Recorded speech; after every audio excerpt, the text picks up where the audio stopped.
नमस्कार मित्रांनो, नाती मराठी या यूट्यूब चॅनलमध्ये तुम्हा सर्वांचे मनापासून स्वागत.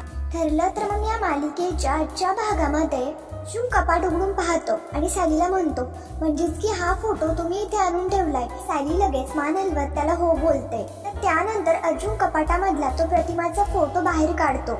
फोटोवरती पाहतो तर त्यावरती सायलीने मार्करने गोल सर्कल केलेले असतात. त्यामुळे अर्जुन तिला विचारतो, हे तुम्ही केलंय?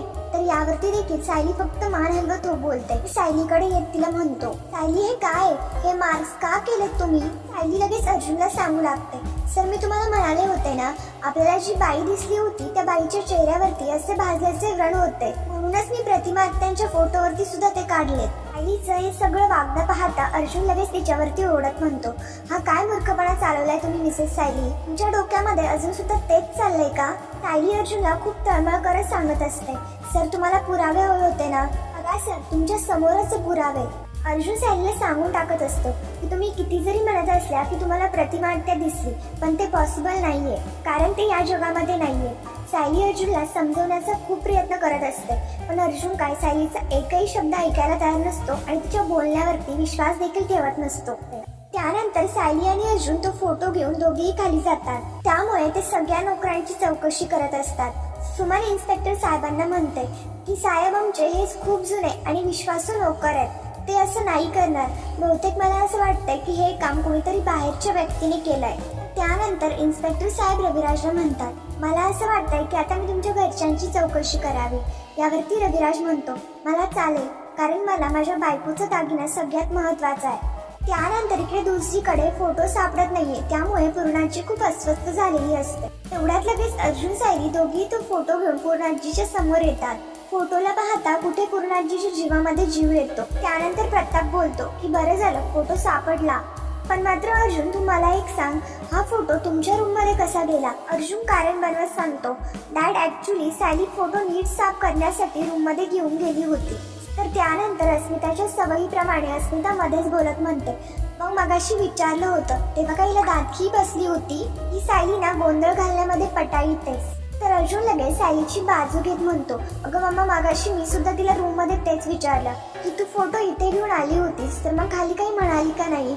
तर ती मला म्हणाली की मी फोटो असा अचानक कोणाला न सांगता रूम मध्ये घेऊन गेले होते, मला वाटलं मला खाली बोलणे बसते म्हणून मी काही बोलले नाही. तर पूर्णाजी शांतपणे सायलीला म्हणू लागते, अगं सायली त्यात रागवण्याचं काय, उलट बरं केलंस तू हा फोटो खाली काढून मस्त छान पुसून काढलास. पूर्णाजी म्हणते, अगं सायली तू काय वेडी आहेस का, तू उलट प्रतिमाच्या फोटोची एवढी छान काळजी घेतली, त्यात रागवण्याचं काय?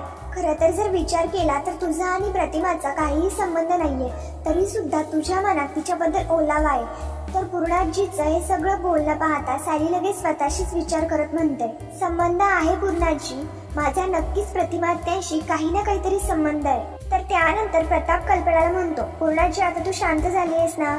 यावरती पूर्णाजी मान हलवत हो बोलते. त्यानंतर इकडे दुसरीकडे ते इन्स्पेक्टर लगेच नागराजकडे येतात आणि त्याला विचारतात की रविराज सरांच्या कपाटामधले दागिने गायब झाले, हे तुम्हाला आधी माहिती होतं का? आणि घाबरतच इन्स्पेक्टरला सांगत असतो, दागिने चोरीला गेले हे मला आधी कसं माहिती असणार? इन्स्पेक्टर विचारतात, मग तुम्हाला ते कधी कळलं? नागराज सांगू लागतो, दादा धावत खाली आला आणि त्याने आम्हाला सांगितलं, तेव्हाच कळालं. त्यानंतर इन्स्पेक्टर साहेब सुमनकडे चौकशी करण्यासाठी येतात, पण मात्र सुमन देखील खूप घाबरलेली असते, कारण सुमनला माहिती असतं की हे सगळं नागराजनेच केलंय. तर त्यानंतर इन्स्पेक्टर विचारतात की मिसेस केलेदार तुम्ही दिवसभर घरीच असता ना? सुमन मान हलवत हो बोलते. इन्स्पेक्टर विचारतात, म्हणजे तुम्ही दिवसभर घरीच असता आणि तुमचं बाकी सगळीकडे नीट लक्ष असतं? इन्स्पेक्टर विचारतात, मला एक सांगा, गेल्या काही दिवसामध्ये घराच्या आजूबाजूला किंवा घरामध्ये काही संशयास्पद असं काही घडलंय का? त्यानंतर इकडे दुसरीकडे सायली अस्वस्थ रूम मध्ये बसलेली असते आणि सायली स्वतःशीच विचार करत म्हणते की हे माझ्यावरती विश्वास का ठेवत नाहीये आणि मी यांना कसं पटवून देऊ की त्या प्रतिमा त्याच होत्या. हे तर माझ्या बरोबर त्यांना शोधायला परत अलिबागला सुद्धा यायला तयार नाहीये, पण मी अशी नुसती बसून नाही राहू शकत, मला काहीतरी करायलाच हवं. इकडे घाबरलेल्या सुमनची अशी अवस्था झालेली पाहता रविराज तिला शांत करत म्हणतात, सुमन तू शांत हो, पोलीस आपल्या मदतीसाठीच आहे, तू त्यांना शांतपणे उत्तर दे. त्यानंतर इकडे दुसरीकडे प्रतिमाच्या शोधामध्ये निघालेली सायली इकडे तिकडे प्रतिमा कुठे दिसली की नाही तिचा फोटो दाखवत विचारपूस करत असते. प्रतिमा त्या जागी येते की जिथे प्रतिमाचा ऍक्सिडेंट होता राहिला होता. तर सायली इकडे तिकडे प्रतिमाचा फोटो दाखवत विचारपूस करत असते, पण मात्र तिला काहीच सापडत नाही. तर मित्रांनो, पुढील भागामध्ये आपण पाहणार आहोत सायली देवी आईच्या मंदिरामध्ये जाते. सायली देवी आईला कळकळीची विनंती करत म्हणत असते, अगं माझी नको अशी परीक्षा बघू ग, माझी आणि प्रतिमा आत्यांची भेट घडवून दे. सायलीची अशी विनंती पाहता देवी आईच्या डोक्यावरचं फूल लगेच खाली पडतं, म्हणजेच की तिला लगेच चांगला कौल मिळतो. त्यानंतर देवळातील गुरुजी सायलीला ते प्रसादाचं ताट देत म्हणतात की हा प्रसाद बाहेर बसलेल्या मागकऱ्यांना वाढ, तुझ्या मनातली सगळी इच्छा पूर्ण होईल. असेच नवनवीन अपडेट पाहण्यासाठी आपल्या नाती मराठी या यूट्यूब चॅनलला सबस्क्राईब करायला अजिबात विसरू नका.